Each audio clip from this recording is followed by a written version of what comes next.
I shaved. Well, thanks for showing up at our top 45 video. I had this brilliant idea to review all the last 45 books and rank them, and only talk about each one for 35 seconds. What?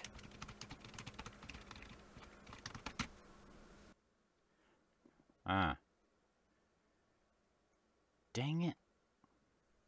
Well, mine's 35 seconds. So, whatever. Okay. I'm not going to put a stopwatch, though, because that seems like it'll be too tricky. Actually, maybe I will. Just making sure this sounds good when it gets to 0.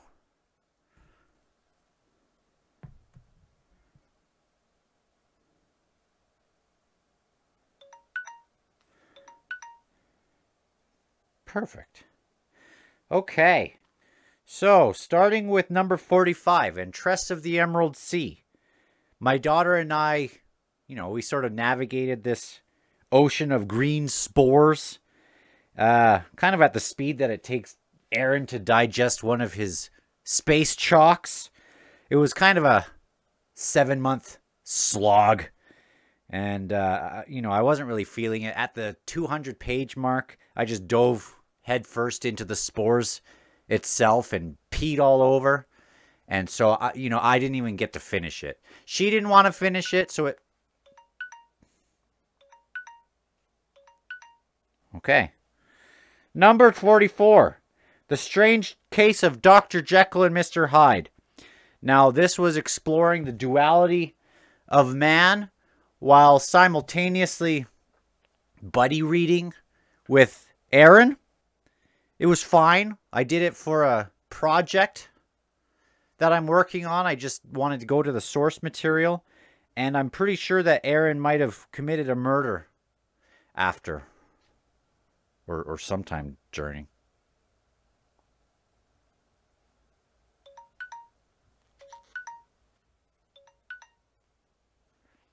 Mort. This was my first Discworld entry, and I had high hopes of some kind of bromance with this Mort guy with death, and we just didn't really hit it off. I kind of found myself nodding politely at the jokes, but they didn't really do anything for me. So,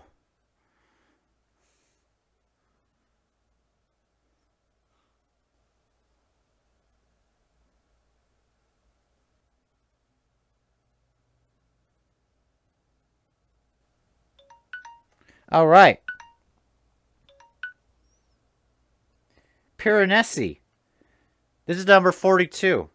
I kind of started by wanting some David Bowie bulge level of excitement, but all I got was dull corridors of really expecting a Minotaur or something, and that never came. It was about 50 pages of joy, about 30 pages of really kind of disappointment. And again, it wasn't the bulging bliss that I was hoping for. So, but people really like it. Okay, number 41. I took a deep dive into the shadows of human history by investigating how regular Germans could commit some of the worst atrocities ever. So this wasn't a fantasy. This was actually this was Ordinary Men. So this was again, I'm doing it for some research for my own writing. Aaron couldn't really stomach it. His only commentary was, "I've made a mistake. I should have picked a new surrogate." I still don't really understand what that means, but yeah. Moving on. The Return of the King. I was attempting to get into, re-enter the nostalgic journey, but the more I reread it, the more I think I already know this story so much. I've read so many other things that I like more. I love The Lord of the Rings. I read the first two, Fellowship and Two Towers in 2022.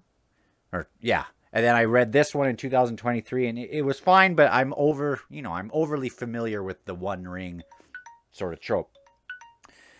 Hyperion at number 36. Initially, a Canterbury Tales mixed with sci-fi. Did get a little, like, kind of pervy, I guess. I mean, I shouldn't say that. A great author, but I just don't like really graphic, kind of creepy. I find it creepy. Some of the uncomfortable scenes with that are overly intimate. I don't know if that says something about me. I just don't like it. So it was number 41. I loved the first 150 pages or so, and then it just kind of lost me, and then I was glad that it ended. But I am looking forward to the next one eventually. Dark Matter. This was not really the scientific, sort of deeply philosophical or gripping tale that haunt your dreams or anything like that. It was kind of more of a cosmic carnival ride. It was still fun. Aaron and I both liked it. But not really what we're going for when we're reading sci-fi. You have anything to add? Too bad. Sorry. Okay. Number 37 was Harry Potter and the Deathly Hallows. Now, I read all of the books with my daughter in 2022, minus this last one. We did that in 2023. I loved it. I recommend everyone should read at least the first 3 with their kids before letting them watch the movies.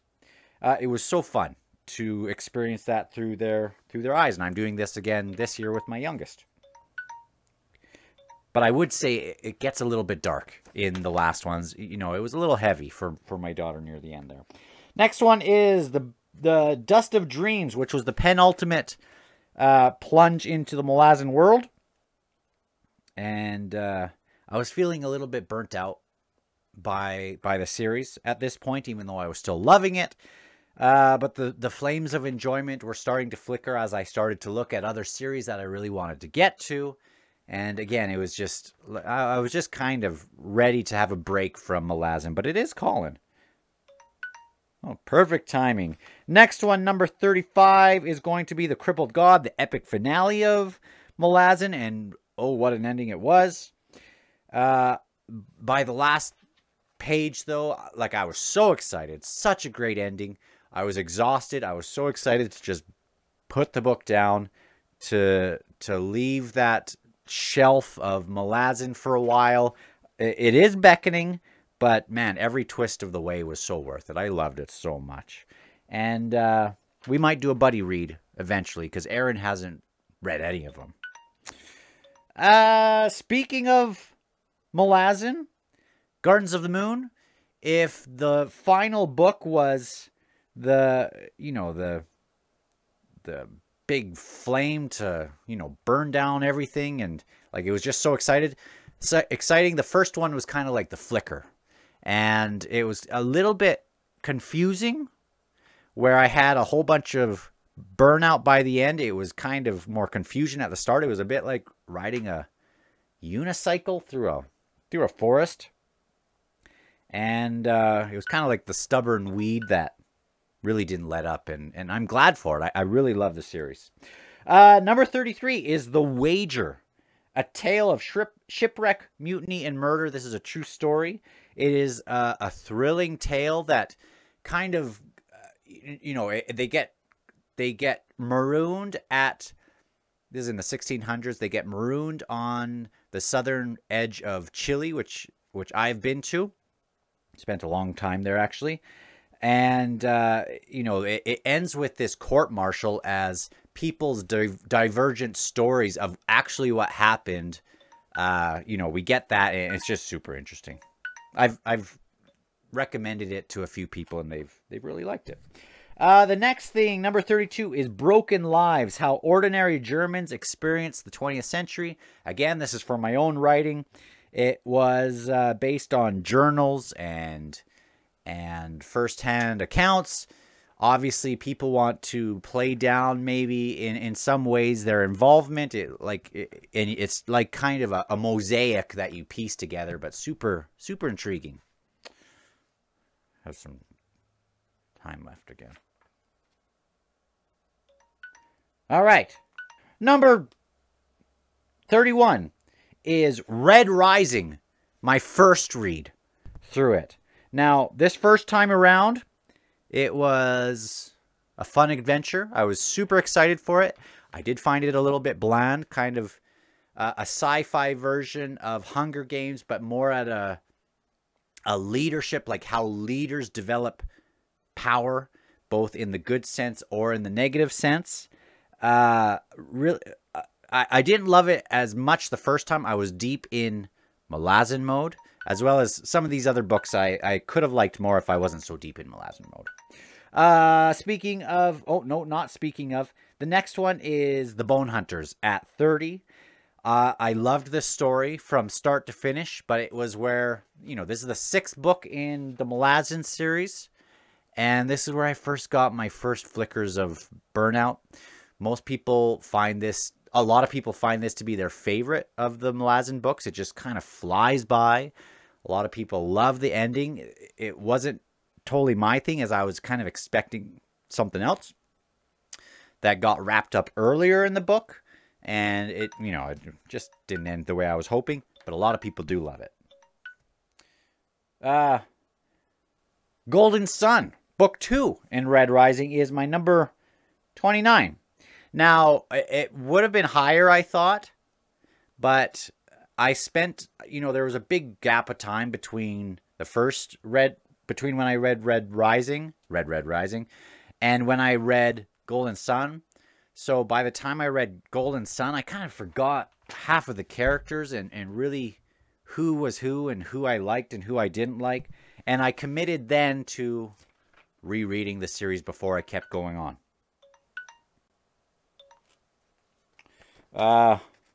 Number 28. Just get rid of that, will you? Is Spin. Now, the hook of this sci-fi is found in the very first chapter. I think it was the first chapter. All the stars just suddenly go out in the night sky. That's cool, right? Sometimes that's all the kind of hook that I need. So,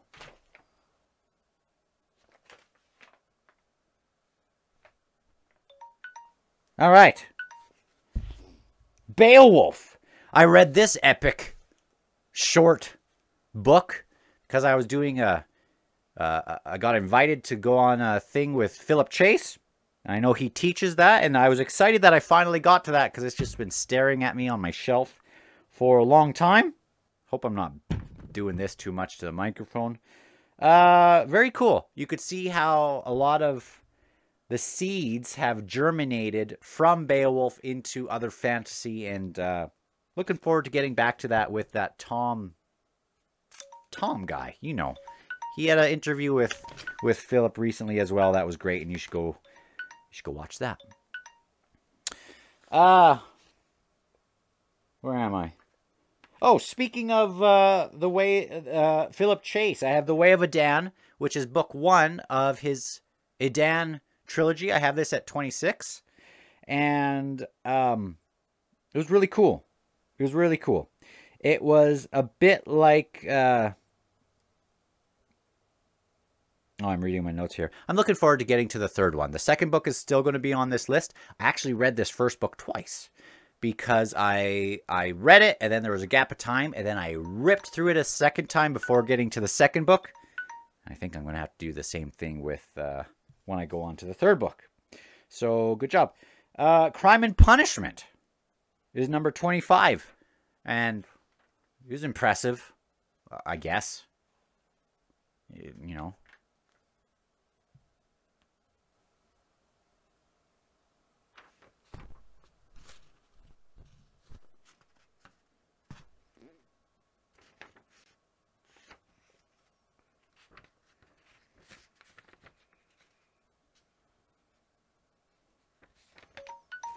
Okay, so Number 24, I have Fahrenheit 451, which is basically a dystopian love affair. I mean, not really, but it's punchy, it's to the point, it's short.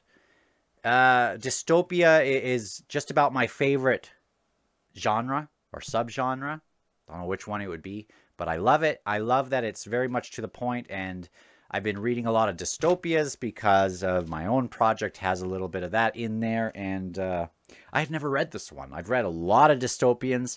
Ones that are still coming up are going to be on, they were rereads, but this was my first time with this one. Number 29, finally scratched, no, not 29. Number 23, finally scratched this one off the list. That is Ender's Game. I've read a lot of sci-fi, but for some reason I kept pushing this off. I started kind of sniffing the ending a little bit prematurely, but I mean, I guess it's better than, you know, it still landed. And it was overall delayed gratification that glad I finally got to it. I don't know if I'm going to keep going, though. Maybe one day. Number 22, Back to the Way of Adan. This is The Return of Adan.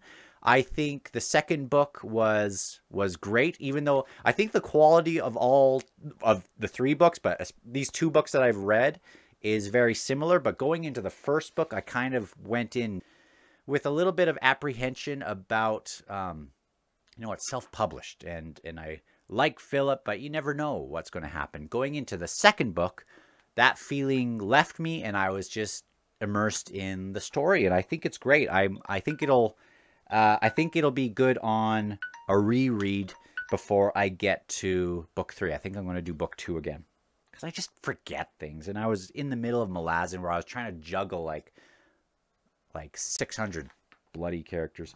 The Rise and Fall of the Third Reich. This is a big old book. Again, did it for my own research. You know, spoiler alert, Hitler was a bit of a douche. We always like a curveball. He was a number.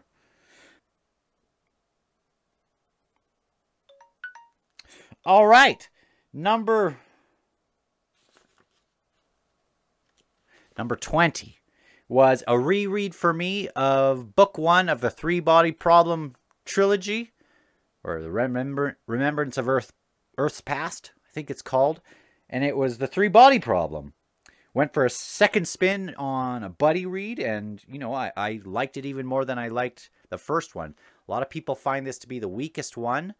You know, I probably would agree. I really do like it from start to finish, even though a lot of people only like the ending of it as it sets up to the next book. But I think it's great. I like all of it. Empire of Silence. This was book 1 of The Sun Eater. I read this at the very start of the year and thought, you know, it's so good that I hit the brakes before zooming into the rest of the sequels. I was kind of getting into some other things, and I thought, I want to read this when I really want to be invested in one thing, and I think that's coming up here. I imagine this year I'm going to get through all those books, even though I've had them on my shelf for quite some time, and I think I'm going to have to do a reread. Freaking awesome. A lot like Red Rising in a way, but I think I like it even more. Darrow's so boring compared to Hadrian. Sorry, Darrow. Number 1984, another dystopian classic. I love it. It should be on everyone's must-read list. It's 1984, and it's kind of the OG blueprint of society's going really wrong, and it's hauntingly relevant. You know, I'll reread it every 5 years or something like that, but I've been on a dystopian kick, and I thought, hey, I'll reread 1984. Hey, this is like perfect timing, actually. Okay, Deadhouse Gates. This is book 2 of Malazan. This was my number 17 book of the year. You know, this list, it goes all up and down. I liked so many of these books. In other scenarios, this would be like book 5, or my favorite, like 5th book of the... Oh, I'm wasting so much time. But this was where I really started to feel some love for Malazan. Really started to get its hooks in me, especially by the ending. But even before that, there's some POVs there that really kind of showcase what Malazan can really be. And, you know, what an ending. House of Chains. It's freaking awesome. It's number 16. And I love it. This is where we get Karsa introduced to the series. A lot of people have this lower down on their list for Malazan, and I guess it would be somewhere around the middle for me. I do really love it. As I was going through it, I thought this is my favorite Malazan book. But as I look back on it, I think maybe it's a little bit lower. But, I mean, I've already mentioned 3 or 4. You know, I don't even remember how I ranked all these in the end. On my official Malazan ranking of the Book of the Fallen. Number 15 is Midnight Tides. I think this is going to jump way up on my list on a reread because of just how many people are introduced that I love in the series in this one, that I think when I get to focus on them right at the start, it's going to be awesome. So 10, 9, 8, 7, 6, 5, 4, 3, 2, 1. Rubicon. This was a reread as well.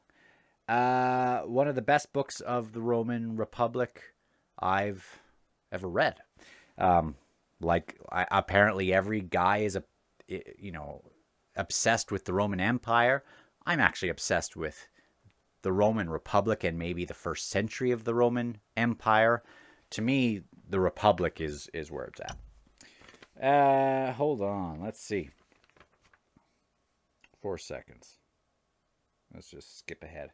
The Giver is number 13. Now, this is kind of... I kicked off one of my favorite series of all time. And I keep saying that, and it truly is. I will reread this series every few years. I'll read the first 4 books. You know, it is only 4 books. So the first 4 and the last 4 books, I guess you could say, and the middle 4 books. I read the first one with my daughter, who really loved it. It does tackle some heavy stuff near the end. It's dystopian. I think it's great. It touches my heart in so many ways, all 4 of the books. And I just love it. For some reason, I read it for the first time when I was in like grade 5, and for some reason, it just kicked, and it was one of the not the formidable, but foundational reads for young Dan. Number 12 is my second read of Red Rising. Now, this time, the first time through, I don't know what it was, is I wasn't giving it enough due for... like I really focused on what makes a good leader in this. And, you know, you can have influential leaders that are powerful and also good, and what really moves people as someone who's obsessed with, like, anyway, Alexander the Great and Julius Caesar and all these people. It was just very interesting this second time around. Speaking of that, I went right into Golden Sun. That's my most recent read, I think. Yeah, I finished that last week, and really enjoyed it. Like, and I'm already in book 3, Morning Star. Do you remember what that is?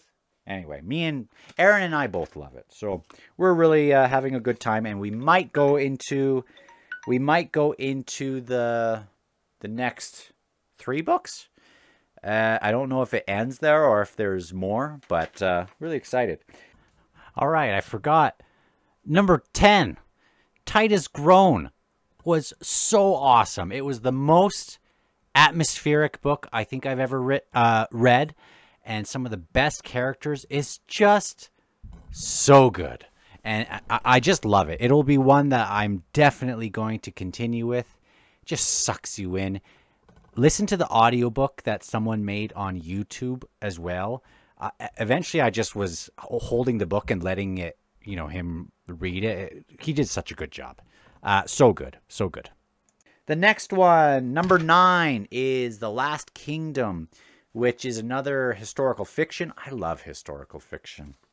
And this is of the Norman invasion. And it's such a big series that I thought I can't read this all right now. I can't get sucked into this, even though they're small books. I just need to branch out. I'm trying not to do any major series this year, even though I think I'm going to have to do all of Stormlight before it comes out, and or reread the first 2 of Stormlight and Sun Eater and a few other. And you know, I'm in Red Rising, so like I'm so full of crap, right? I'm full of crap. Number 8 is a reread for me. This seems like a reread every year. Also for my own project, I have it kind of a gothic element of it. So I reread Frankenstein. I feel like a missionary for Frankenstein, telling everyone to read it. Some people find Frankenstein a little bit melodramatic, and I give him a pass for what he went through, but he's not the lumbering oaf that you would get in the books or in the movies. I love the movie one too, but Frankenstein is one of my favorite books of all time, and it will continue to be that way. Speaking of a great gothic book that will be one of my favorite books of all time forever, another reread is Dracula. Planning on rereading it again, and Frankenstein again this year, probably a couple times. That's just how much I love it and how much I kind of rely on some of the source material.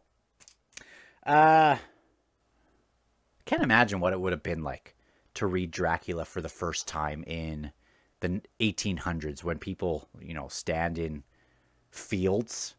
I was showing my daughter, by the way, I have to pause for this. I was showing my daughter pictures of, we were going back a decade at a time, and just showing pictures of what life was like. And she likes to kind of tie that towards her she has a grandpa, my grandpa, her great grandpa is 101 years old, and he's still around living at home and stuff. Like it's bananas. And she likes to kind of tie what the world was like when people she knows were younger. And we kept going back, and you get to 1910s and people are still at cafes kind of having a good time. And we go back 1900, still kind of weird pictures and stuff, but like things are interesting. And then as soon as you take one little step into the 1800s, people are like standing like this, or like standing in a field with their and she was like, I'm good. She's like, why does as soon as we get into the 1800s, why does everything feel haunted? It's because, the subgenre of the 1800s was haunted. So anyway, that's why we get all those great books from that. Number 6 is Reaper's Gale. Absolutely was a high bar for me. I thought it was going to be my favorite as I was reading it. There were some things that fell flat for the ending for me, but I loved the first half. And there were some things built up in the first half that I just wasn't totally thrilled with by the end of it, but it was everything I look for I thought it was everything that I look for in a Malazan book or in a book until I got to one of these next books coming up. Number 5 is Lonesome Dove. Another one that I'll probably read again in another few years or so. An amazing character study it's a Western, shows just how brutal things were, and it can get a little, it's quite graphic and brutal. I've taken that route from Texas to Montana. I just live above Montana, so I've taken that road down through Texas, and it's awesome. I don't know if I'm going to go to the other books or the sequel of that. I doubt it, but really love Lonesome Dove. I can tell why people say to read it and study it if you're trying to do something great with characters. Number 4 of the year is Memories of Ice. I thought this was going to be my favorite book of all time, and it certainly is up there. It is the book that kind of convinced me to do long-form podcasts of each chapter. You can see that you can look on the channel somewhere. And, I just loved it. I loved it. There's a reason why people say to get to book 3 of the series. I'm sure it'll grab you if you get that far. Number 3 favorite of the year just kind of came out of nowhere. It is The Will of the Many. I thought it was an absolute gem. I am so excited for the next books. I have had the Lycanius trilogy. I got it from someone really cheap, and I haven't even dabbled into it. I know it's hit and miss for a lot of people. A lot of people love it, though. I just loved my first entry with James Islington. It was so good. I wasn't sure what to put in at number 1. It was between these two books. But I decided finally to put, for number 2, The Pillars of the Earth. And it's probably the best written book I read all year as far as the craft. I got so immersed in the characters, probably unlike, I only got more immersed in certain characters in Malazan, but I am just so invested in the Kingsbridge series, and I'm not going to rush it. I'm going to make sure that I really savor it. There's 4 books out. I think also a prequel though to it that 5 books, I guess. But I'm really going to savor it, and I'm sure I'll get through the series this year. I think you should too. The last one is Toll the Hounds. My favorite book of the year. I'm just going to turn this off. I have a couple notes here because I wanted to make sure. It really, really is so good. It is sometimes slow, but super thought-provoking. It's actually exactly the pace that I like in a book. A lot of my favorite books that are like the literary classics have some of that slower pacing. It's very heart-provoking. You see people at their lowest, and the first 2/3 of the book is exactly what I was hoping to eventually get in a Malazan book.